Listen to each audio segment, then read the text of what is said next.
मैं जयंत घोष, गुवाहाटी यूनिवर्सिटी का geography department का सीनियर रिसर्च स्कॉलर। तो आज हम देखेंगे कि यूजीसी नेट जेआरएफ के लिए स्ट्रेटजी क्या होता है या फिर हम उसको कैसे प्रिपेयर करें। बहुत सारा स्टूडेंट जो नेट पहली बार दे रहा है या फिर उससे पहले भी वो पढ़ रहा है लेकिन नेट या जेआरएफ हो नहीं पा रहा है, उसके लिए क्या क्या दिक्कत आता है और हम लोग कैसे उसको सॉल्व करेंगे। तो पहले हम लोग देखते हैं चैलेंजेस क्या है, उस हिसाब से हमारा स्ट्रेटेजी होना चाहिए। तो चैलेंजेस आइए देखते हैं।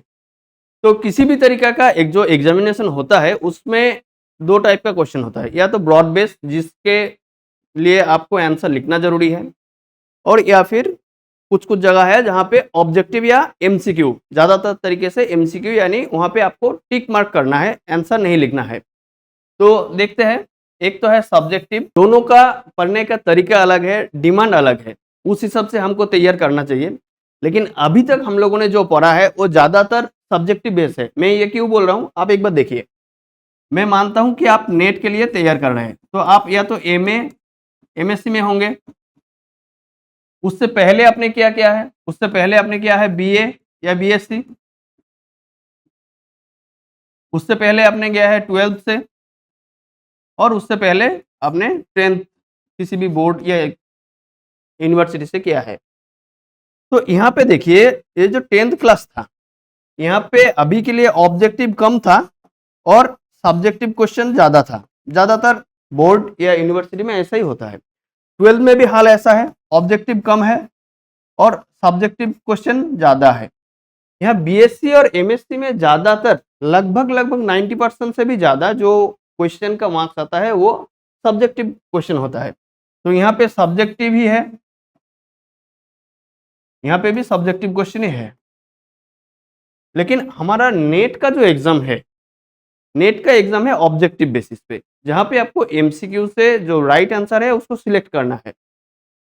तो अभी हम लोग ट्रेंड है सब्जेक्टिव में और हमको जाना है ऑब्जेक्टिव ऑब्जेक्टिव की तरफ।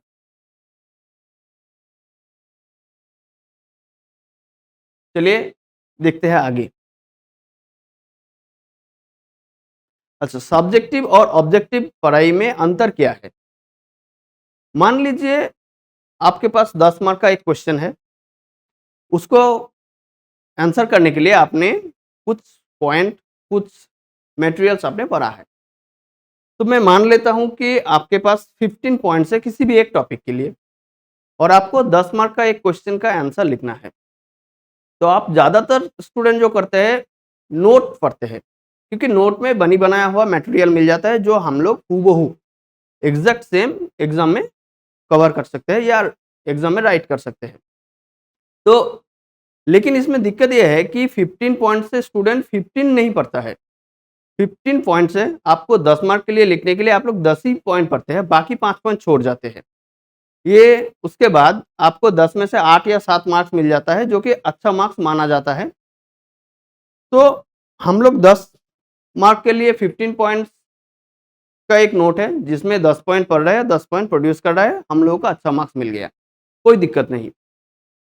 सब ऑब्जेक्टिव या एमसीक्यू में दिक्कत यह है कि आपने जो 10 पॉइंट लिखा है वो तो ठीक है, उसके साथ ही साथ आपने 5 पॉइंट छोड़ भी दिया है, और क्वेश्चन अगर वही 5 पॉइंट से आ गया तो आप आंसर नहीं कर पाएंगे। फर्स्ट दिक्कत ये है, यानी आप अगर पूरा नहीं पढ़ रहे हैं तो दिक्कत आ जाता है। दूसरा है, कई कई स्टूडेंट पढ़ते सभी है, यानी 15 पॉइंट्स ही पढ़ रहे हैं, लेकिन वो 10 पॉइंट को अच्छी तरीके से पढ़ता है, बाकी 5 पॉइंट को ऊपर ऊपर से पढ़ लेता है। तो ऊपर ऊपर के पढ़ने से वजह से क्या है, वो पूरी अच्छी तरीके से याद नहीं रहता है। लेकिन अगर वहां से एमसीक्यू वाला क्वेश्चन पूछ लिया तो वो 2 या 3 क्वेश्चन में, 2 या 3 ऑप्शन में फंस जाता है। एक ऑप्शन एलिमिनेशन कर सकता है वो, लेकिन उस टाइम आप अगर एग्जाम दिया है तो एग्जाम हॉल का जो माइंडसेट आता है वो एक बार सोच के देखिए। वहां पे क्या आता है कि ये वाला जो क्वेश्चन है हमने कहीं पढ़ा है लेकिन आंसर नहीं आ रहा है, तो वो मन में एक थोड़ा आपको डाइवर्ट कर देता है कि मैंने वो पढ़ा था, आंसर नहीं आ रहा है। कभी कभी ये नेगेटिव में भी चला जाता है कि मैंने जो पढ़ा है मुझे कुछ कुछ याद आ रहा है लेकिन आंसर तक मैं पहुंच नहीं पा रहा हूँ। तो ऐसा भी बहुत सारा क्वेश्चन रहेंगे जिसको हमने पढ़ा नहीं, तो उसका आंसर कैसे करेंगे। तो हम लोगों का ये दिक्कत है। आइए एक एग्जाम्पल के हिसाब से आपको समझाते हैं। मान लीजिए 10 मार्क का एक क्वेश्चन है। क्वेश्चन ये है, write a short note on erosional and depositional landform in arid and semi arid region. ये वाला जो क्वेश्चन है, ठीक है। एरिड और सेमी एरिड रीजन में जो लैंडफॉर्म होता है इरोजनल और depositional. Arid and semi arid means जो डेजर्ट एरिया या सेमी डेजर्ट एरिया, यानी हमारे लिए जो राजस्थान या फिर गुजरात कच्छ वाला रीजन है, वहां पे कैसा landform erosional and depositional both कैसा लैंडफॉर्म आता है, उसके लिए आपको 10 मार्क का एक क्वेश्चन लिखना है। तो आप क्या और कैसे लिखते हैं एक बार आपको बोलता हूँ। मान लीजिए आपने आपका सर या आपका कोई फ्रेंड से आपको एक नोट मिल गया जो एओलियन लैंडफॉर्म या एरिड रीजन का डिपोजिशनल और इरोजनल लैंडफॉर्म के ऊपर है। तो ये रहा हमारा नोट, आगे भी है। तो नोट अगर मिल गया तो जैसे कि नॉर्मल इसमें एक छोटा सा इंट्रोडक्शन होता है। फिर यहाँ पे क्या क्या कंडीशन है, इंडिया में कहाँ कहाँ है, और यहाँ से आ गया इरोशनल लैंडफॉर्म जिसमें यारदंग है, फिर वेंटी फैक्ट है। यहाँ पे देखिए डिफ्लेशन हॉलो, ब्लो आउट, फिर pedestal, alien butte, scar, wind cut platform, tumbler, sand desert, sand sorry.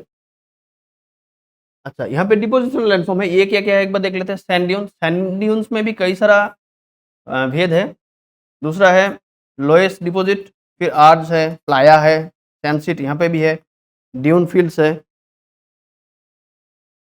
Sand बार है, और भी कुछ सारा है। तो यहाँ पे अगर देखेंगे आप तो कुल मिला के 10 है इरोशनल लैंडफॉर्म, ठीक है। और डिपोजिशनल लैंडफॉर्म कितना है, डिपोजिशनल लैंडफॉर्म भी 10 है। लेकिन हमारा क्वेश्चन क्या था, हमारा क्वेश्चन था इरोशनल और डिपोजिशनल लैंडफॉर्म एरिड या सेमी एरिड रीजन में क्या क्या है, कुल मिला के 10 है मार्क्स है। अगर 10 मार्क के लिए आप एक एग्जाम दे रहे हैं तो ज्यादातर क्वेश्चन है, अगर डिपोजिशनल में भी 5 लिखेंगे, डिपोजिशनल में 5 पॉइंट लिखेंगे, और इरोशनल में भी 5 लिखेंगे, लेकिन हमारे पास 10 पॉइंट है। तो अभी के लिए हम लोग मान लेते हैं कि अच्छा, नोट जब लिखेंगे पहले तो एक छोटा सा बेसिक इंट्रोडक्शन हम लोग लिखते हैं, मान लीजिए, और उसके बाद डायरेक्ट हम लोग लैंडफॉर्म में आ गए। तो मान लो हम यारदंग लिखा है, फिर वेंटीफैक्ट लिखा है, फिर यहाँ पे डिफ्लेशन होलो, ब्लो आउट, पेडास्टल, यहाँ तक लिखा, यानी यहाँ तक हमने पढ़ा है एग्जाम में लिखने के लिए। तो बाकी जो 5-6 है ये हमने उतने अच्छी तरीके से नहीं पढ़ा है, और एग्जाम हॉल में अगर यही 5-6 में आ जाएंगे तो आप ऑब्जेक्टिव क्वेश्चन के लिए बोल रहा हूँ, तो आप दिक्कत में आ जाएंगे। हालांकि यहाँ तक पढ़ने के बाद 5 पॉइंट अगर आप ब्रॉड क्वेश्चन में लिखेंगे कि एओलियन लैंडफॉर्म का इरोजनल लैंडफॉर्म क्या क्या होता है, तो वहां पे आपको अच्छा खासा मार्क्स मिल जाएगा। लेकिन अगर ये जो 5 बाकी जो 5 है जो आपने छोड़ के रखा है, अगर वहां से ऑब्जेक्टिव क्वेश्चन आता है तो आपके लिए ये दिक्कत हो जाएगा। Number 1 issue. दूसरा इशू है, एक तो ये हो गया, दूसरा है कि कोई कोई बच्चे पढ़ते पूरा है, लेकिन जो जितना हम पढ़ते हैं उतना हम एग्जाम में प्रोड्यूस नहीं कर पाते। कई कई बार होता है कि एक एक पॉइंट में 30 to 40 लाइन्स या फिर 1-2 पेज तक है, लेकिन हम लोगों को वहां से जब एग्जाम में प्रोड्यूस करना होता है यानी लिखना होता है, तो 4 से 5 लाइन हम लोग लिख पाते हैं। तो उस टाइम क्या करते हैं, जितना पॉइंट से बच्चा सभी पढ़ते हैं लेकिन पूरा नहीं पढ़ते। कैसे, हम लोग बाद में देखेंगे। और पूरा इसलिए नहीं पढ़ते क्योंकि उसको पता है कि हमारे पास एग्जाम हॉल में टाइम लिमिट है, फिर वर्ड लिमिट है, तो उस टाइम के बीच में और उस वर्ड के बीच में हम लोग इतना ही लिख पाएंगे। तो बच्चा एक पॉइंट के लिए उतना ही पढ़ के जाते हैं, बाकी पॉइंट का जो हिस्सा है वो छूट जाता है। लेकिन एग्जाम हॉल में अगर वहीं से क्वेश्चन आ गया तो आप दिक्कत में आ जाएंगे। अच्छा, एक क्वेश्चन के हिसाब से इसको भी देख लेते हैं। अच्छा, क्वेश्चन है critically evaluate how physical factors determine agriculture of a region, 10 mark के लिए है। अच्छा, ये रहा हमारा नोट। ये नोट हमने systematic geography of agriculture Majid Hussain sir का जो बुक है वहां से लिए है। तो यहाँ पे देखिए फिजिकल फैक्टर्स ऑफ एग्रीकल्चर है, तो यहाँ पे है टेरेन हो गया, उसके बाद है क्लाइमेट के अंदर टोपोग्राफी है, फिर सनशाइन है, फ्रॉस्ट है, आगे देखिए मॉइस्चर है, उसके नीचे ड्रॉट है, स्नो है, और विंड्स है। ये रहा आपका टेरेन, टोपोग्राफी एंड क्लाइमेट। इसको छोड़ के फिजिकल फैक्टर्स में और भी आता है जो कि सॉइल है। अच्छा, यहाँ देखिए सॉइल है, सॉइल के बीच में और भी कुछ कुछ उसके अंडर में है जो कि है, एक है पेरेंट मटेरियल, फिर क्लाइमेट, यहाँ पे देखिए लिविंग ऑर्गेनिज्म, टोपोग्राफी का वेरिएशन, फिर time, textural classification of soil, soil profile, फिर क्लासिफिकेशन ऑफ सॉइल, उसके बीच में थोड़ा जोनेशन है, सॉइल का पीएच वैल्यू है, फिर सेलिनिटी और एल्कलिनिटी वाइज सॉइल कैसा है, और अंत में है सॉइल इरोशन। तो कुल मिला के आपको इतना पेज पढ़ना है, एक अगर एक 10 मार्क के लिए, शायद ही आप पूरा पढ़ेंगे। उसके टाइम क्या करते हैं, मान लीजिए उसके अगर इसका आंसर लिखना है हमको, मान लीजिए हमको क्लाइमेट लिखना है, तो क्लाइमेट के लिए पूरा नहीं पढ़ेंगे, टेम्परेचर जो कि लगभग लगभग 2 पेज का है इस बुक के हिसाब से, सनशाइन 1 पैराग्राफ है, फ्रॉस्ट एक पेज से भी ज़्यादा है, मॉइस्चर लगभग लगभग 1 पेज, ड्रॉट 2 पेज के बराबर है। तो हम लोग पूरा नहीं पढ़ते हैं क्योंकि हम लोग एग्जाम हॉल में उतना नहीं लिखते। तो मान लीजिए अपने मॉइस्चर लिखेंगे, तो मॉइस्चर में क्या करते हैं आप, इतना पढ़ते हैं 3 से 4 लाइन, जो कि हम एग्जाम हॉल में कवर कर सकते हैं। बाकी ये वाला जो हिस्सा है ये हम लोग उतनी अच्छी तरीके से नहीं पढ़ते हैं क्योंकि हम लोग एग्जाम हॉल में उसको प्रोड्यूस नहीं कर पाएंगे। लेकिन यहाँ पे भी एक दिक्कत है, अगर ऑब्जेक्टिव बेस्ड क्वेश्चन है, अगर वो ये जो आपने ठीक से नहीं कवर किया वहां से आ गया तो आप वहां से माइनस में आ जाएंगे। तो इसी तरह जहाँ बहुत सारा पढ़ना पड़ता है जिस पॉइंट के लिए, वहाँ पे अगर आप पूरा नहीं पढ़ रहे, जो कि ब्रॉड क्वेश्चन के लिए हम लोग को उतना लिखने का मौका नहीं मिलता है, लेकिन ऑब्जेक्टिव क्वेश्चन के लिए आपको पूरा ही पढ़ना है, ये दूसरा दिक्कत है।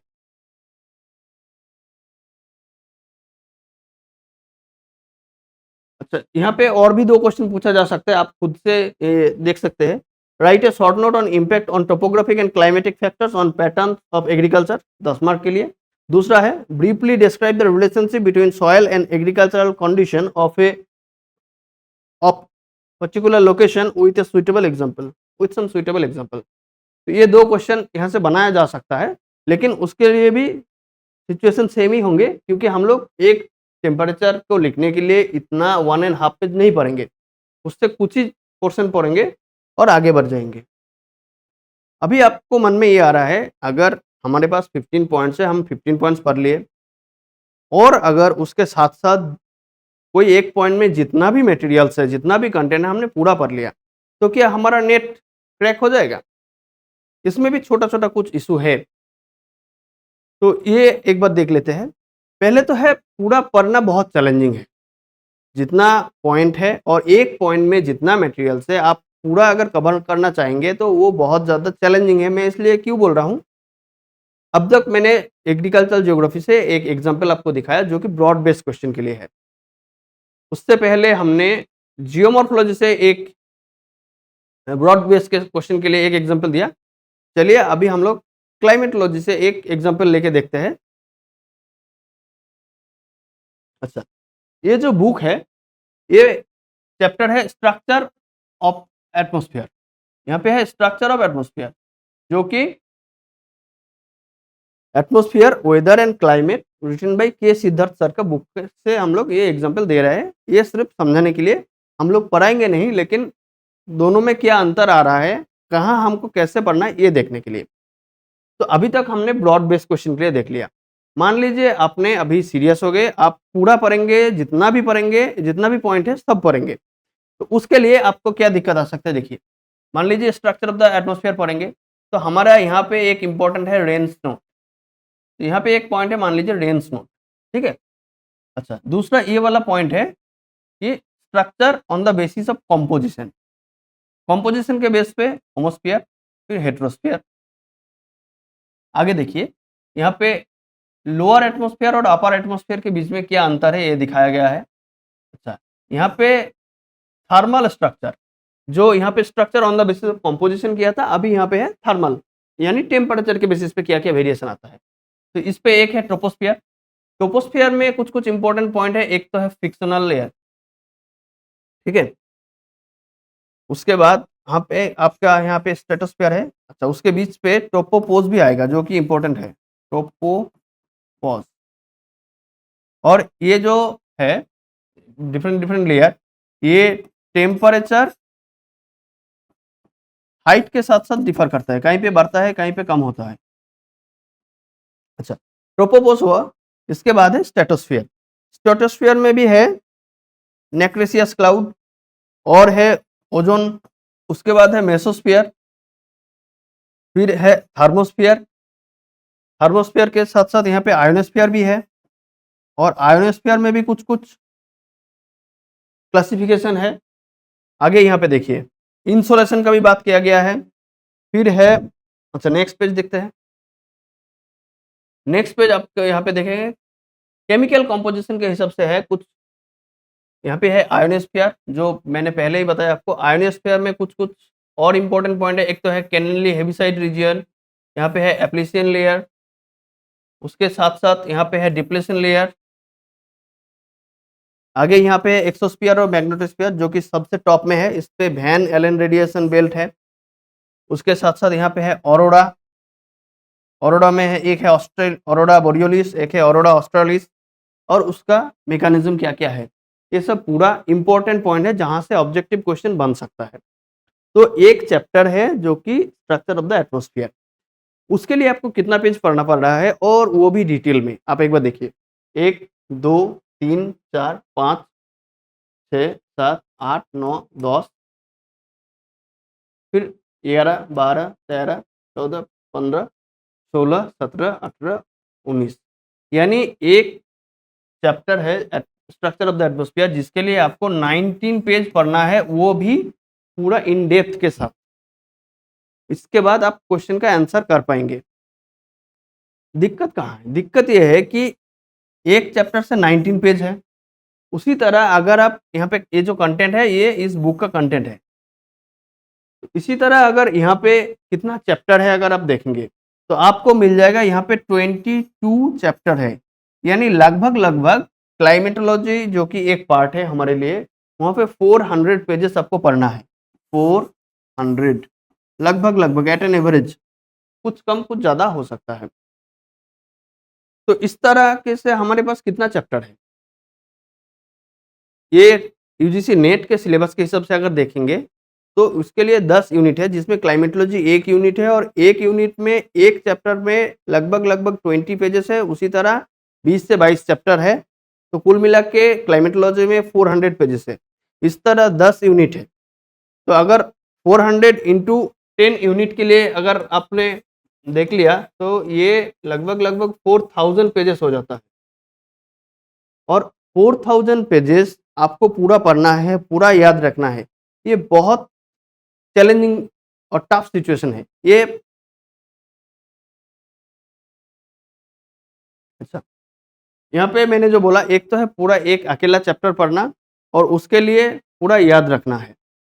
दूसरा है एक चैप्टर पढ़ने से नहीं होगा, एक चैप्टर के साथ साथ बाकी वाला जितना चैप्टर है एक यूनिट में वो पूरा पढ़ना है और पूरा आपको याद रखना है।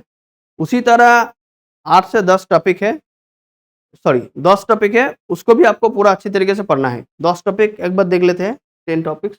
हाँ, यहाँ पे देखिए जियोमॉर्फोलॉजी, क्लाइमेटोलॉजी, ओशियनोग्राफी, ये एक एक चैप्टर एक एक यूनिट है नेट के सिलेबस के हिसाब से। अच्छा, एक चौथा चैप्टर है जो कि है एनवायरमेंटल ज्योग्राफी, जिसमें कुछ कुछ सॉइल ज्योग्राफी और बायोज्योग्राफी का भी क्वेश्चन इंक्लूडेड माने जा सकते हैं।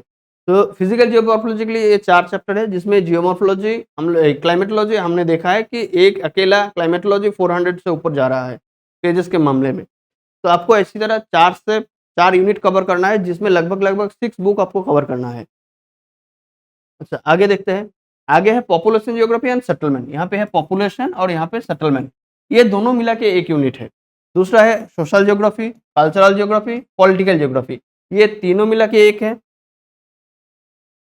उसके बाद है agricultural geography, industrial geography, transport geography और रिसोर्स कंजर्वेशन एंड मैनेजमेंट, ये चारों मिला के हम लोग एक अकेले बोल सकते हैं इकोनॉमिक जियोग्राफी, क्योंकि इकोनॉमिक जियोग्राफी का ये पार्ट है। उसके साथ साथ आपको पढ़ना है रीजियोनल प्लानिंग। ये इकोनॉमिक ज्योग्राफी और रीजनल प्लानिंग ये दोनों मिला के एक पार्ट होता है। अच्छा, यहाँ पे देखिए, यहाँ पे है जियोग्राफिकल थॉट, फिर इंडियन ज्योग्राफी, और यहाँ पे है कार्टोग्राफी, फिर क्वांटिटेटिव टेक्निक्स और स्टैटिस्टिक्स वाला पार्ट, और यहाँ पे है रिमोट सेंसिंग। तो ये दोनों एक अकेला अकेला चैप्टर है, अकेला अकेला यूनिट है, लेकिन ये तीनों मिला के एक यूनिट है। तो इसलिए टोटल 10 यूनिट है, लेकिन 10 यूनिट में भी आपको कितना सारा बुक पढ़ना पड़ता है? 1 2 3 4 5 6 6 7 8 9 10 11 12 13 14 15 16, इसको अलग से नहीं रहेंगे क्योंकि सेपरेट सेपरेट देख ले हैं। 16 हुआ, यहाँ पे हुआ 17 18 19 20 21, लगभग लगभग 20 से 21 बुक आपको कवर करना हो रहा है नेट को क्रैक करने के लिए। हर एक बुक हमारे लिए उतना इम्पोर्टेंट नहीं है, लेकिन आपको पूरा अगर फुल सिलेबस कवर करना है तो इतना सारा बुक आपको पढ़ना पड़ेगा। तो मान ले अगर कोई पूछ रहा है तो इतना सारा मटेरियल्स, और वो भी एक चैप्टर इतना डिटेलिंग में पढ़ना है आपको, उसके बाद शायद आपका मन में यही ख्याल आ रहा है कि मुझे घर जाना है, मुझे इतना नहीं पढ़ना है, मेरे से नहीं हो पाएगा। आप हमारे साथ बने रहिए, मैं आपको सिखा दूंगा कि ये जो इतना सारा टास्क है इसको हम कैसे ओवरकम करेंगे, और उसके लिए क्या साइंटिफिक वे है, ताकि आपको भी पता चले कि आपके लिए ये ईजी हो रहा है और आप आंसर कर पा रहे हैं। धीरे धीरे आप हमारे साथ बने रहिए, हम वहां तक भी चले जाएंगे। अच्छा, तो अभी तक हम लोगों ने देखा है कि 15 पॉइंट्स है जो कि हम पूरा नहीं पढ़ रहे, 10 पॉइंट पढ़ रहे हैं और 5 पॉइंट पीछे छूट रहा है, वो हम ऑब्जेक्टिव क्वेश्चन में उसमें कुछ इशू आ सकता है। दूसरा हमने देखा है कि अगर हमारे पास जितना भी पॉइंट है हम सब पॉइंट पढ़ रहे हैं लेकिन पूरा पॉइंट नहीं पढ़ रहे, यानी एक पेज में 4 से 5 लाइन पढ़ रहे हैं, जो कि हम एग्जाम में उस तरीके से लिख सकते हैं। तो बाकी 40 टू 45 लाइन्स में अगर क्वेश्चन आ जाए तो वो दिक्कत है। अच्छा, कोई कोई बच्चा दोनों ही कवर कर लेंगे, यानी वो 15 पॉइंट्स जितना सारा पॉइंट है पूरा पढ़ेंगे, और एक पॉइंट में जितना है कंटेंट वो भी पूरा पढ़ रहा है, लेकिन उसके बाद भी उसका क्या दिक्कत है? उसको एक तो है एक चैप्टर ठीक से पढ़ना है, उसी तरह जितना चैप्टर एक यूनिट में है वो पढ़ना है, फिर उसी तरह 10 यूनिट है, कुल मिला के 4000 प्लस पेजेस आपको कवर करना है, जो कि एक बहुत ज़्यादा चैलेंजिंग इशू है। यह चैलेंज यहीं पे खत्म हो रहा है? चैलेंज इसके आगे भी और एक तो है पढ़ना, दूसरा है रिवीजन करना। अगर आप पढ़ते पढ़ते पढ़ने के साथ साथ रिवीजन नहीं कर पा रहे हैं तो आपके लिए वो मेमोरी में उतना स्ट्रांग में नहीं रहेगा, और अंडरस्टैंडिंग वाला कॉन्सेप्ट भी बीच बीच में देखना पड़ता है। तो यहाँ पे है रिवीजन, एक तो है रिवीजन वाला इशू। अच्छा, रिवीजन हम लोग किस लिए करते हैं? रिवीजन हम लोग इसलिए करते हैं ताकि हम लोगों ने जो भूला है वो हमको याद आ जाए, या फिर हमारे पास जो मेमोरी में जो स्ट्रांग है वो थोड़ा लंबा देर तक मेमोरी में बने रहे। अच्छा, आपने एक चीज पढ़ा है, आप भूल गया, उसीलिए रिवीजन कर रहे हैं, लेकिन आप पूरी तरीके से नहीं भूलते हैं। आप याद कीजिए, आपने जो पढ़ा है कुछ कुछ हिस्सा भूल गए हैं, कुछ कुछ हिस्सा नहीं भूलते हैं। तो अगर आप किसी तरीके से वो आइडेंटिफाई कर ले कि किस किस हिस्सा आपने भूल गया है, तो आपके लिए रिवीजन ज़्यादा आसान हो जाएगा, क्योंकि जहाँ जहाँ आपको भूला है आप वहीं वहीं जाएगा रिवीजन कर सकते हैं। दूसरा है, ये रिवीजन के लिए जो टाइम लगता है वो टाइम में भी आप कमा सकते हैं, और उसकी जगह आपने और कुछ प्रोडक्टिव चीज़ें पढ़ सकते हैं। दूसरा हुआ, अच्छा, स्ट्रेंथ और वीकनेस। स्ट्रेंथ और वीकनेस के वाला क्या मामला है? आप जब नॉर्मली बुक पढ़ते हैं तो मान लीजिए आपने यहाँ पे क्लाइमेटोलॉजी का एग्जांपल दे रहा है, आपने स्ट्रक्चर ऑफ द एटमॉस्फेयर पढ़ लिया, उसके बाद इंसोलेशन पढ़ लिया, उसके बाद आपने पढ़ लिया कि टेम्परेचर हीट बैलेंस, उसके बाद प्रेशर बेल्ट, उसके बाद विंड। तो कुल मिला के एक एक चैप्टर आप पढ़ते पढ़ते जा रहे हैं। तो जितना आप आगे की तरफ जा रहे हैं, पीछे की तरफ भूलने का चांसेस ज़्यादा है।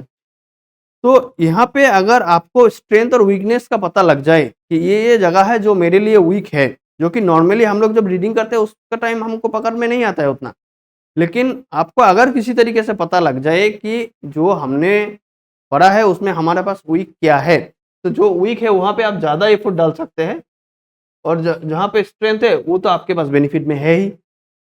अच्छा, उसके बाद देखिए, अच्छा, कोई भी नया टॉपिक जब आप खुद के लिए पढ़ रहे हैं, खुद से अगर पढ़ रहे हैं तो वो ज़्यादा चैलेंजिंग हो जाता है। और तो आप नया चीज़ पढ़ रहे हैं, तो आपके लिए बहुत ज़्यादा मेहनत चाहिए। तो एक तरफ से अपने मेहनत कर रहे हैं। अच्छा, एग्ज़ाम्पल के हिसाब से देख रहे हैं आपको ये वाला देखिए कंटेंट। तो कुछ भी चीज़ जब आप पढ़ रहे हैं, मान लीजिए आपने ये कंपोजिशन ऑफ द एटमॉस्फेयर पढ़ लिया, तो यहाँ पे कंपोजिशन ऑफ द एटमॉस्फेयर पढ़ा, फिर स्ट्रक्चर ऑफ द एटमॉस्फेयर पढ़ा, फिर इंसोलेशन एंड हीट बजट पढ़ा, फिर टेम्परेचर, फिर प्रेशर बेल्ट, फिर atmospheric circulation, jet stream, atmospheric humidity, air stability and instability, precipitation, air mass. तो आप जितना आगे जा रहे हैं, पीछे की तरफ आप भूलते जा रहे हैं। लेकिन जब भी नया चीज़ पढ़ रहे हैं, यानी नीचे की तरफ यहाँ पे जो है, तो आपके लिए बहुत ज़्यादा मेहनत लगेगा और आप बहुत ज़्यादा मेहनत कर रहे हैं, लेकिन पीछे की तरफ थोड़ा-थोड़ा वो भूलते जा रहे हैं। तो आपका एक टाइम लगेगा कि मेहनत तो कर रहा हूँ, क्योंकि नया चीज़ पढ़ने में मेहनत लगता है। तो मैं मेहनत कर रहा हूँ, लेकिन हमको रिज़ल्ट नहीं आ रहा है। क्योंकि अगर आप पीछे की तरफ भूलते जाएँगे, तो उसमें दिक्कत ये आ जाएगा कि आप मेहनत जो कर रहे हैं, वो दिखेगा नहीं। तो हम लोगों ने जितना भी एक-एक करते-करते नया वाला टॉपिक जा रहे हैं, तो हम लोगों को मेहनत करना पड़ रहा है नया टॉपिक समझने के लिए, नया टॉपिक पढ़ने के लिए, वहाँ से नोट बनाने के लिए। लेकिन पीछे वाला जो टॉपिक हमने आगे पहले पढ़ा है, वो धीरे-धीरे भूलते जा रहे हैं। तो ये एक दिक्कत आ जाता है कि आपने मेहनत तो कर रहे हैं, लेकिन आपका वो रिज़ल्ट नहीं दिखेगा। तो ये मेरे साथ पर्सनली भी हुआ है। मैंने पहला बार जब नेट दिया था, मैंने बहुत सारा पढ़ा था और मुझे 4 क्वेश्चन के लिए जीआरएफ नहीं मिला, नेट मिला है। उसके बाद मैंने फिर से कोशिश किया और गैप थोड़ा कम हो गया, नेट उस बार भी हुआ लेकिन जीआरएफ नहीं मिला। तो मेरे मन में भी एक ख्याल आ रहा था कि मैं पढ़ तो रहा हूँ, मेहनत तो कर रहा हूँ, लेकिन जो चीज़ मुझे चाहिए वो मिल नहीं रहा है। तो शायद ये मेरे बस की बात नहीं है। तो इस तरीके का थॉट कई के मन में आता है, जो लोगों ने बहुत ज़्यादा हार्ड वर्क किया है लेकिन रिज़ल्ट नहीं आ रहा है। उसके लिए भी ये देख लेना ज़रूरी है कि आपने जो आगे की तरफ जा रहे हैं, जितना भी चैप्टर नया-नया पढ़ रहा है, एफर्ट देने के बाद भी आप पीछे की तरफ भूल तो नहीं जा रहा है। लेकिन आप पूछेंगे कि भैया इतना ह्यूज सिलेबस है, इतना सारा चैप्टर है और एक चैप्टर में 15 से 20 पेज है, तो पूरा हम कैसे याद रखें? तो उसके लिए भी सॉल्यूशन है हमारे पास। तो हम लोगों ने देख लिया कि रिवीजन वाला इश्यू होता है। दूसरा है कि पढ़ने में कहीं पे स्ट्रेंथ है, कहीं पे वीकनेस है। तो वीकनेस आइडेंटिफाई करना है, ये ज़रूरी है। उसके बाद hard work for new topic तो है, लेकिन प्रीवियस जो टॉपिक है इसको भूल नहीं जाना है, उसको भी लॉन्ग लास्टिंग तक रहना है। नहीं तो क्या होगा, वो डिमोटिवेट वाला पार्ट आ जाता है कि हमने पढ़ा तो है लेकिन हमारे पास आ नहीं रहा। तो आपका कॉन्फिडेंस जो है वो बहुत डाउन चला जाता है और एक टाइम के बाद आप क्विट कर देते हैं एग्ज़ाम। तो हम लोगों के लिए ये जो पूरा मैंने आपको इश्यूज और चैलेंजेस बताया, हम लोग ये सॉल्व करने जा रहे हैं धीरे-धीरे। ये जो सॉल्व एक दिन में नहीं हो पाएगा और एक दिन में अगर मैंने आपको बोल भी दिया, तो वो अच्छी तरीके से समझ में नहीं आएगा। तो हम लोगों ने 21 सितंबर से 5 दिन का क्लास रखे हैं आपके लिए। आपको हम लोग सिखाएँगे कि कैसे इस जो चैलेंजेस है, बहुत तरीके तरह-तरह का जो चैलेंजेस आ रहा है, हम लोग उसको कैसे सॉल्व करें। और अपने हाथों में नोट बनाएँ, उसके साथ-साथ हम लोग एक चैप्टर पूरा अच्छी तरीके से पढ़ेंगे और आपको दिखाएँगे भी इस तरीके से अगर आप पढ़ रहे हैं, तो आपका रिज़ल्ट भी आएगा। तो उसके लिए आप लोगों को 21 सितंबर से 5 दिन के लिए हम लोग एक साथ बैठेंगे और ये जो पूरा क्वेश्चन है, जितना भी तरह-तरह का डाउट आता है, उसको सॉल्व करेंगे। यानी ये एमसीक्यू जो क्वेश्चन है, जो अभी तक हम लोगों ने जो ब्रॉड बेस्ड क्वेश्चन देखा है, वहाँ से एमसीक्यू वाला क्वेश्चन कैसे अलग है, वो हम लोगों ने देखेंगे और उसके लिए हमारा स्ट्रेटेजी क्या है, वो भी देखेंगे। उसके साथ-साथ हम लोग जब भी कोई चीज़ पढ़ रहे हैं या रिवाइज़ कर रहे हैं, तो उसको लॉन्ग लास्टिंग तक कैसे माइंड में बिठा के रखें। अगर कॉन्सेप्चुअल है, तो हम लोग कैसे अच्छे तरीके से समझ पाए और एक टॉपिक के साथ दूसरे टॉपिक को लिंक बिठा पाए। अगर जियोग्राफी में लिंकेज बहुत ज़रूरी है। अगर एक टॉपिक के साथ दूसरे टॉपिक को आप लोग लिंक बिठा देंगे, तो आपका मन में बहुत देर तक वो रहता है। अच्छा, दूसरा है कि सिलेबस, तीसरा है कि सिलेबस इतना ह्यूज है, 10 यूनिट है, उसमें भी एक-एक यूनिट में 10, 15, 20 कई-कई यूनिट में चैप्टर्स है। पूरा सिलेबस हम लोग कैसे कवर करेंगे? तो वो भी हम लोग देखेंगे कि स्मार्ट वे में पूरा सिलेबस कैसे कवर करेंगे। नेट आपको लिए ये डिमांड नहीं कर रहा है कि जितना है उतना आप बहुत डिटेल में पढ़ेंगे। आप पढ़ सकते हैं, नॉलेज के लिए वो बहुत इंपॉर्टेंट है, आपके लिए भी आप चाहेंगे तो पढ़ेंगे। लेकिन नेट के लिए हम लोग कैसे पढ़ेंगे, वो हम देखेंगे और उसके साथ-साथ हम लोग देखेंगे कि आपके पास जो क्वेश्चन है, या डाउट है वो हमारा एक्सपर्ट आपके ये जो डाउट है उसका पूरा आंसर करेंगे। तो आप लोग 21 सितंबर से 5 दिन के लिए हमारे साथ बैठिए और कोशिश कीजिए कि आपका जो डाउट आ रहा है, जो जहाँ जहाँ आपने चैलेंजेस फेस किया है वो हमारे सामने रखने के लिए हम लोग भी पूरा कोशिश करेंगे कि इसको कैसे सॉल्व कर सके एक साइंटिफिक वे में, ताकि आपके लिए बेनिफिट हो।